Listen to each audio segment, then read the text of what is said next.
অতীত আমাদের জীবনে চলার পথে অনেক কিছু শেখায় আর ভবিষ্যৎ আমাদেরকে বাঁচার আশা জাগায়। আজকের গল্পটি একটি ছেলে আর একটা মেয়ের ভালোবাসার আত্মা থেকে। হ্যাঁ বন্ধুরা, মুভির গল্প স্বল্প এক্সপ্লেনেশন চ্যানেলে আরেকটি মুভির এক্সপ্লেনেশনে তোমাদেরকে স্বাগতম। মুভির শুরুতে আমরা একটি মেয়ে মনিকে দেখতে পাই, যে একটি হ্যাম রেডিও নিয়ে গাটাগাটি করছে। হ্যাম রেডিও অতীতের এমন একটি রেডিও যেটার মাধ্যমে দুটি অজ্ঞাত ব্যক্তি একজন আরেকজনের সাথে কথা বলতে পারে। এরপর আমাদেরকে একটি ইউনিভার্সিটি দেখানো হয়। এখানে আমরা কিম ইয়ং কে দেখতে পাই, যে একজন মেকানিক্যাল ইঞ্জিনিয়ার স্টুডেন্ট। সে যখন কলেজে আসে তখন একজন ব্যক্তি চিৎকার করে বলে, পৃথিবী ধ্বংস হতে আর ১ বছর বাকি।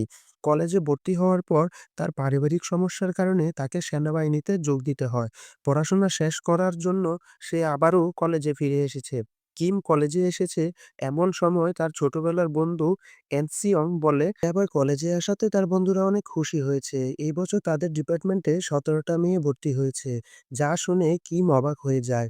মেকানিক্যাল ডিপার্টমেন্টে এত মেয়ে হওয়া অস্বাভাবিক ছিল। তার উপর তাদের ডিপার্টমেন্টে একটি মেয়ে টপ করে। সে কলেজে না আসার কারণে টিচাররা অনেক চিন্তিত হয়ে পড়ে। এনসিয়ং ইউনিয়ন লিডার হওয়ার কারণে তার দায়িত্ব পড়েছে মেয়েটাকে কলেজে ফিরিয়ে আনার। কিন্তু সে মেয়েদের ব্যাপারে কাঁচা।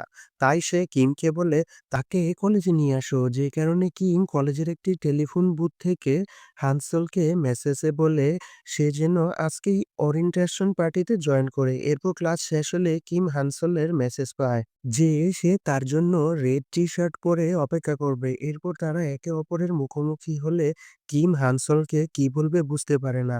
আসলে প্রথম দেখায় কিমের হানসলকে ভালো লেগে যায়। তারপর তারা এক এক করে সমস্ত ওরিয়েন্টেশন পার্টি জয়েন করে, কিন্তু তাদের কোথাও ভালো লাগছে না। এরপর তারা সেখান থেকে বের হওয়ার সময় কলেজের স্টোর রুমে হানসল একটি হ্যান্ড রেডিও দেখতে পায়, যেটা তার খুব পছন্দ হয়। আর কিম সেটা দেখে বুঝতে পারে এটা অ্যানসিয়ং এর। হানসলের কথা শুনে কিম বুঝতে পারে এই রেডিও সম্বন্ধে তার জানার ইচ্ছা রয়েছে। রাতে যখন তারা ডিনার করছিল, এমন সময় তাদের কলেজের এক সিনিয়র ভাই এসে বলে কি করে একটি মেয়ে টপ করে আর কেনই বা সে মেকানিক্যালে ভর্তি হয়েছে। সিনিয়র নেশা করার কারণে কিম তাকে থামানোর চেষ্টা করে, কিন্তু সে একের পর এক খারাপ কথা বলেই যাচ্ছে। হানসোলো চুপ না থেকে সিনিয়রের কথায় কড়া জবাব দেয়। এটা দেখে কিম অবাক হয়, কারণ সে ভেবেছিল হানসল শান্তশিষ্ট মেয়ে। কিম রাতে হানসলকে ছাড়তে আসলে হানসল তাকে বাই বলে আজ রাতে কিমকে চন্দ্রগ্রহণ দেখতে বলে। তারপর কিম ইয়নসিয়ং এর সাথে কথা বলে তার সাথে থাকা হ্যান্ড রেডিওটা নিয়ে নেয়। এমনকি তার সাথে থাকা কচ্ছপটাকেও নিয়ে নেয়। বাসায় গিয়ে কিম চন্দ্রগ্রহণ দেখতে দেখতে কেবল হানসলের কথাই ভাবছিল। পরের দিন কলেজে যখন কিম এবং হানসল একসাথে ছিল, তখন তারা আলোচনা করছে যে শোনা যাচ্ছে ২০০০ সালে নাকি পৃথিবী ধ্বংস হয়ে যাবে। আর একটা মাত্র বছর আছে। তা তোমার শেষ ইচ্ছেটা কি, যেটা তুমি পূরণ করতে চাও? হানসল বলে সে পড়াশোনা করে বড় কোম্পানিতে চাকরি করতে চায়। হানসল কিমকে জিজ্ঞাসা করে তোমার শেষ ইচ্ছে কি? কিম কোনো কিছু না বুঝতে পেরে বলে আমার শেষ ইচ্ছে হানসলকে কিস করা। এই কথা বলা মাত্রই সে লজ্জায় পড়ে যায়, আর যে কারণে সে সেখান থেকে পালিয়ে যায়। পরবর্তী সময় সে বাসায় আসে, ভাবে যে সে আজ যেটা করলো এভাবে সরাসরি বলাটা তার একদম উচিত হয়নি। এর মধ্যে ঘরে থাকা হ্যান্ড রেডিওটা চালু হয়। আর সেখানে আমরা মুভির শুরুতে মনি নামের যে মেয়েটাকে কথা বলতে শুনেছিলাম, তার গলা শুনতে পাই। কিম তার সাথে কথা বলে তারা দুজন একে অপরকে পরিচয় দেয় এবং তারা দুজনে কোরিয়া ইউনিভার্সিটিতে পড়াশোনা করে। মনি বলে তার প্রজেক্টের জন্য সে হ্যাম রেডিও চালানো শিখছে। কিম বলে সে তাকে এই রেডিও চালাতে সাহায্য করতে পারে। যে কারণে তারা পরের দিন স্টুডেন্ট হলের সামনে দেখা করার সিদ্ধান্ত নেয়। পরের দিন নির্ধারিত সময়ে কিম মনির জন্য অপেক্ষা করছিল। প্রায় ২ ঘন্টা অপেক্ষা করার পর কিম চলে যায়। অন্যদিকে দেখা যায় মনি কিমের জন্য স্টুডেন্ট হলের বাইরে অপেক্ষা করছিল। কিন্তু একটা বিষয় লক্ষ্য করলে দেখা যায় কিম যখন অপেক্ষা করছিল তখন আবহাওয়া স্বাভাবিক ছিল। কিন্তু মনি যখন অপেক্ষা করছিল তখন সেখানে বৃষ্টি হচ্ছিল। মনিকে বৃষ্টিতে ভিজতে দেখে তার বন্ধু ইয়ংসি তার সামনে ছাতা নিয়ে আসে এবং তারা একটি হোটেলে বসে লাঞ্চ করে। মনি ও ইয়ংসি তারা খুব ভালো বন্ধু। মনি ইয়ংসিকে পছন্দ করে কিন্তু সাহস করে মনের কথা বলতে পারে না। রাতে মনি কিমকে বলে, "তুমি কেন স্টুডেন্ট হলের সামনে আসলে না? আমি তোমার জন্য ২ ঘন্টা ধরে বৃষ্টিতে ভিজেছি।" অপরদিকে কিম মনিকে মিথ্যাবাদী বলে দেয়। কারণ সেও স্টুডেন্ট হলের সামনে অপেক্ষা করেছিল। কিন্তু সেখানে তো কোনো বৃষ্টি হচ্ছিল না। কিম মনির কথা বিশ্বাস না করলে মনি জানালা দিয়ে বৃষ্টির শব্দ শোনায়। কিন্তু কিম বুঝে উঠতে পারে না দুজনে একই জায়গায় থেকে আবহাওয়া ২ রকম হয় কি করে। পরের দিন সকালে মনির টিচার মনিকে প্রজেক্ট সম্বন্ধে জানতে চাইলে মনি বলে সে এখনো কোনো কিছু করতে পারেনি। আসলে তার প্রজেক্টের কাজ ছিল অজ্ঞাত ব্যক্তির সাথে আলাপ করা আর তার জীবন সম্পর্কে জানা। পরের সিনে কিম বাস্কেটবল প্র্যাকটিস করছিল। এমন সময় হানসল সেখানে আসলে কিম পালিয়ে যায়। পরে রাতে ইনসিয়ং কিমকে জিজ্ঞাসা করে, "তুমি কেন সেখান থেকে পালিয়ে এলে?" ইনসিয়ং জানতো কিম হানসলকে পছন্দ করে। ইনসিয়ং বলে, "এত তাড়াতাড়ি কিছু না করাই ভালো।" কিন্তু পৃথিবী শেষ হওয়ার মুহূর্তে, তাই কিম দেরি করতে চায় না। পরের সিনে দেখি মনি কিমের খোঁজ করতে স্টুডেন্ট হলের সামনে আসে।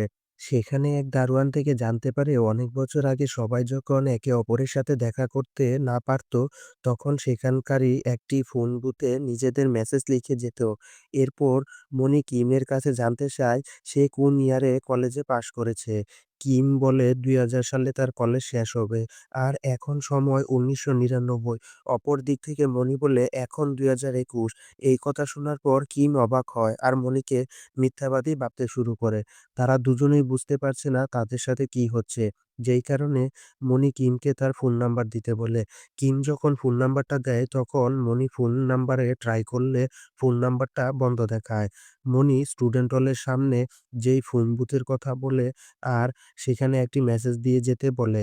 আর মনির কথা মতো কিম ফোন বুথে মেসেজ লিখে দেয়। অপরদিকে ২০২১ সালে মনি সেই মেসেজটাই দেখতে পায় যা ১৯৯৯ সালে কিম লিখেছিল। এরপর মনি তার বন্ধুকে এই বিষয়ে জানালে বন্ধুরা বলে, "দেখো কোনো সিনিয়র হয়তো তোমার সাথে মজা করছে।" রাতে মনি ইয়ন সিং এর সাথে দেখা করলে সে জানতে পারে ইয়ন সিং এর পরিবারের জন্য তার পড়াশোনা মাঝপথেই থামিয়ে দিতে হবে। যা শুনে মনি ভিতর কষ্ট পায়। অন্যদিকে কিম হানসলের সাথে দেখা করে আর তার কাছে গতবারের ব্যবহারের জন্য ক্ষমা চায়।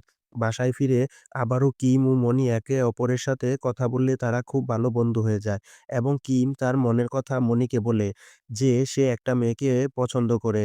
কিভাবে তাকে প্রপোজ করবে সেটা বুঝে উঠতে পারছে না। কিন্তু মনি এ যুগের মেয়ে যে কারণে সে খুব মডার্ন স্টাইলে কিমকে উপদেশ দেয়। আর কিমও তার কথা মতো পটানোর কাজে লেগে পড়ে। এমনকি কিম মুভি দেখতে যাবে সেটাও সে মনির কাছে জেনে নেয়। মুভি দেখা শেষ করে তারা ফটো সেশনে যায়। যেখানে তারা দুজনে খুব মজা করে নিজেদের ছবি তুলে। তো অপরদিকে ক্লাস টিচার মনিকে প্রজেক্টের কথা জিজ্ঞাসা করলে মনি বলে সে ১৯৯৯ সালের তাতেরি কলেজের এক স্টুডেন্টের সাথে কথা বলছে এবং এই প্রজেক্টের মূল অংশ হলো সেই ব্যক্তির স্বপ্ন ও তার ভালোবাসা। মনির প্রজেক্টের ব্যাপারে টিচার অনেক আগ্রহ দেখায় এবং তাকে পরের সপ্তাহে প্রজেক্ট সাবমিট করতে বলে। রাতে মনি কিমকে বলে তার মনের ইচ্ছা কি। কিম বলে সে যে মেয়েটাকে ভালোবাসে তাকে সে মনের কথা বলতে চায় কিন্তু সে বলতে পারছে না। এরপর মনি কিমকে সাহস যোগায় আর নিজের বুকের মধ্যে হাত রেখে সাধারণভাবে মনের কথা বলে দিতে বলে। আর ঠিক সেটাই হয়। মনির কথা মতো কিম হানসলকে মনের কথা বলে দেয়। হানসলও তাতে রাজি হয়ে যায়। আর কিম অনেক খুশি হয়ে যায়। এরপর রাতে কিম মনিকে জিজ্ঞাসা করে সে কাউকে ভালোবাসে কিনা। মনি বলে হ্যাঁ, ইয়নসিকে, যার সাথে সে ৭ বছর ধরে আছে কিন্তু মনের কথা বলতে পারে না। যা শুনে কিম বলে, "তুমি আমাকে বলতে বললে আর নিজেই বলতে পারছো না?" কথা বলতে মনি তার ল্যাপটপে দেখে কিম ইয়ং নামে ১৯৯৫ সালে তাদের কলেজে একটা ছাত্র ছিল। ১৯৯৫ সাল দেখে মনি কিমকে বলে সে কি তার বাবা অ্যান জি-ওনকে চিনে? প্রথমে কিম বুঝতে পারে না। কারণ অ্যান জি-ওন কিমের ভালো বন্ধু। তাহলে তার মেয়ে কোথা থেকে এলো? কিম তার কথা বিশ্বাস না করায় মনি বলে সে এই হ্যাম রেডিওটা তার বাবার অ্যান জি-ওনের কাছ থেকে পেয়েছে। আর আমরা তো আগেই জেনেছি কিম ইয়ন সিং এর কাছ থেকেই তার রেডিওটা নিয়েছিল। তখন মনি তাকে জিজ্ঞাসা করে রেডিওর বাম দিকে কোনো স্টিকার লাগানো আছে কিনা? কিন্তু সেখানে কোনো স্টিকার লাগানো ছিল না। মনি কিমকে বলে এটা অনেকটা টাইম টেবিলের মতো, যেটা আমরা মুভিতে দেখি। কিম তার কথা বিশ্বাস না করলে মনি তার মায়ের কথা কিমকে বলে, যে ছিল হানসেল, অর্থাৎ মনির মা। এনসিয়ং ভবিষ্যতে হানসেলকে বিয়ে করবে। এটা শুনে কিম নিজেকে কোনো মতেই সামলাতে পারছিল না। সে বারবার মনিকে মিথ্যাবাদী বলে রেগে গিয়ে রেডিওটাই ডিসকানেক্ট করে দেয়। মনি তার বাবা-মার রুমে গিয়ে ছবির দিকে তাকিয়ে থাকে আর ভাবতে থাকে সে কি কোনো ভুল করলো? সেখানে আমরা সেই কচ্ছপটাকেও দেখতে পাই। পরের দিন কিম মন ভালো ছিল না। সে যখন কলেজে আসে তখন এনসিয়ং আর হামসলকে একসাথে কথা বলতে দেখে। তাই সে দৌড়ে এসে তাদের মাঝে চলে আসে আর এনসিয়ংকে আলাদা করে এনে সে মনি নামের কাউকে চিনে কিনা জানতে চায়। সে বলে এই নামের সে কাউকে চিনে না। আর চিনবে কি করে? মনি তো ভবিষ্যৎ অ্যানসিয়ং এর মেয়ে হবে। তাই কিছু বুঝতে না পেরে কিম হানসলকে জড়িয়ে ধরে অ্যানসিয়ং এর কাছ থেকে দূরে থাকতে বলে। এমনকি হানসল ও অ্যানসিয়ং ইউনিয়ন মিটিং করবে বললে কিম সেখানে এসে বসে থাকে। কিমের এসব পাগলামি দেখে সেখান থেকে তাকে বের করে দেয়। রাতের বেলা কিম বাড়ি ফিরে দেখে অ্যানসিয়ং সেখানে এসেছে। তখন অ্যানসিয়ং বলে পাগলামি না করে তার লক্ষ্য যেন পূরণ করে। কিম বলে সময় একরকম থাকে না। যা সামনে আছে এটা নিয়েই চলতে হয়। একটু পরেই তার সব বন্ধু-বান্ধবীরা চলে আসে। এমনকি হানসেলও কিমের বাড়িতে আসে। কিম হানসেলকে নিয়ে তার ঘরে যায়। সেখানে হানসেল তার ঘরে থাকা রেডিওটা বাঁ-পাশে একটি ছবি লাগিয়ে দেয়। যা দেখে কিম ভাবতে থাকে মনি তো এই স্টিকারের কথাই বলেছে। আর আজ হানসেল সেটাই করল। অর্থাৎ তার ভবিষ্যৎ সে কোনোভাবেই বদলাতে পারছে না। এরপর মনিকে দেখা যায় তার বাবার কলেজ লাইফের কিছু জিনিস থেকে কিমের ছবি পায়। তারপর সে বুঝতে পারে এতদিন সে যার সাথে কথা বলেছে সে তার বাবার বন্ধু কিম এবং তার মায়ের ১ম ভালোবাসা। সে ইয়ংসির সাথে কথা বলে এবং সমস্ত বিষয় খুলে বলে। ইয়ংসি বলে, "তোমার কোনো দোষ নেই। তাদের ভাগ্যটাই এমন করে লেখা হয়েছে।" এরপর দেখতে পাই ১৯৯৯ সালে কলেজে একটি বাস্কেটবল খেলা চলছিল। কিম সেখানে খেলছিল কিন্তু তার মন সবসময় স্টেডিয়ামের দিকে ছিল। কারণ হ্যানসেলের পাশে অ্যানসিয়ংকে বসে থাকে দেখে সে কোনোভাবেই মেনে নিতে পারছে না। আর খেলার মাঝেই সে স্টেডিয়ামে অ্যানসিয়ংকে আঘাত করে। পরে কিমের হয়ে হানসাল অ্যানসিয়ং এর কাছে ক্ষমা চায়। অ্যানসিয়ং কিমের উপর কোনো রাগ ছিল না। বরং সে বলে কিম হয়তো কোনো বিষয় নিয়ে ডিস্টার্ব আছে। তাই সে এমন কাজ করেছে। এরপর আমাদের দুটো সময়কাল একসাথে দেখানো হয়। যেখানে কলেজের এক সিঁড়িতে মনি ও অপর সিঁড়িতে কিম দাঁড়িয়ে আছে। তারা দুজনেই খুবই দুঃখ পাচ্ছে আর একই আকাশের চাঁদ দেখছে। তারপর রাতে কিম কাঁদতে, কাঁদতে মনিকে মেসেজ পাঠায়। যেখানে কিম বলে, "মনি তুমি নিশ্চয়ই তোমার জীবনের স্বপ্ন পূরণ করো। আর আমি চাই তুমি অনেক ভালো থেকো।" এই বলে কিম অনেক কাঁদছিল। তখনই সে দেখতে পায় সে কচ্ছপটা ঘরে নেই। সে কচ্ছপটাকে খুঁজতে, খুঁজতে বাইরে যায়। তখনই বৃষ্টি নেমে যায়। যার কারণে সে বাড়ি ফিরে আসছিল। তখন সে দেখতে পায় হ্যান্সেল ও অ্যানসিয়ং একই ছাতার নিচে সেই কচ্ছপটাকে নিয়ে দাঁড়িয়ে আছে। দুজনকে একসাথে দেখে কিম রিয়ালাইজ করতে পারে সে কোনোভাবেই তার ভবিষ্যৎকে বদলাতে পারবে না। যার জন্য কিম ঠিক করে সে চুপচাপ তাদের জীবন থেকে সরে যাবে। আর এই অনুভূতিগুলি মনিকে শেষবারের মতো মেসেজে জানিয়ে দেয় এবং মনিকে বলে সে তাকে নিয়ে যেন চিন্তা না করে। অন্যদিকে মনি কিমের এই মেসেজগুলো পেলে কিমের সাথে কথা বলার জন্য অনেক চেষ্টা করলেও কিম তার কথার কোনো উত্তর দেয় না। এরপর দেখা যায় মনির কলেজের প্রজেক্টের দিন আসে। যেখানে মনি কিমের ভালোবাসার অনুভূতিগুলো সবার সামনে নিয়ে আসে। তো এরপর প্রজেক্ট শেষে মনি তার বন্ধুর সাথে বাইরে আসে। ইয়ংসি মনিকে একটা বই দিয়ে বলে, "তুমি যার সাথে এতদিন কথা বলেছিলে হয়তো এই বইয়ের রাইটার সেই ব্যক্তি।" তারপর মনি দেখে বইয়ের রাইটারের নাম হলো কিম ইয়ং। আর ইয়ংসি বলে আজই এই রাইটার তার ফ্যানদের সাথে দেখা করার জন্য এখানকার একটি বুক স্টোরে আসছে। আর এটা শোনা মাত্রই মনি কিমের সাথে দেখা করার জন্য সেই বুক স্টোরের দিকে ছুটে যাচ্ছে। বুক স্টোরে যেতেই বর্তমান রাইটার কিম ইয়ংকে দেখতে পায় আর কিম ইয়ংও মনিকে চিনতে পারে আর সেই কচ্ছপটার কথা জিজ্ঞাসা করে। এখান থেকেই বোঝা যায় কিম ও মনি একে অপরকে চিনে। কিম মনির বইয়েতে তাকে উদ্দেশ্য করে বলে, "অতীতে আমার সাথে যা হয়েছে তোমার সাথে যেন তা না হয়। তুমি তোমার জীবনে এগিয়ে যাও।" মনি কিমের এই কথা শুনে তৎক্ষণাৎ ইয়ংসির কাছে এসে তার মনের কথা জানায়। কিমের ভালোবাসা বিসর্জন দিয়ে মনির ভালোবাসার কাছে পৌঁছানোর জার্নিটা সত্যিই অসাধারণ ছিল। আর শেষে আমাদেরকে দেখানো হয় মনি ১ম বার স্টুডেন্ট হলের সামনে বৃষ্টিতে ভিজে কিমের জন্য অপেক্ষা করছিল। তখনই ইয়ংসিকে যে ব্যক্তি ছাতাটা দিয়েছিল সে অন্য কেউ নয়, আমাদের বর্তমান কিম ছিল।